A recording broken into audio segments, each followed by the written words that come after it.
Hey everyone, in today's video I'm going to show you how to block all ads on iPhone. First, open the App Store on your mobile phone. Now use the search bar to search for Next DNS app. After that, install the Next DNS app after checking its ratings.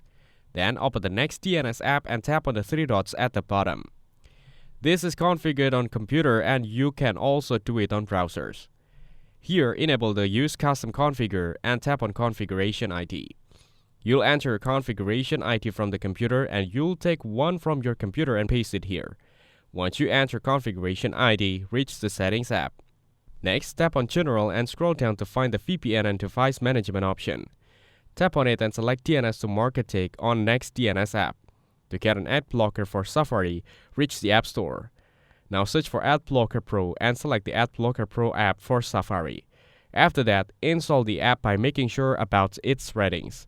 Following that, go to the Settings app and select the app options by scrolling down. Here, find and tap on Safari app and select Extensions. Lastly, tap on More Extensions and Ad Blocker for Safari app to block ads on Safari. For more information, check out the links given in the description. Don't forget to like and subscribe to the channel. Thanks for watching. See you in the next one.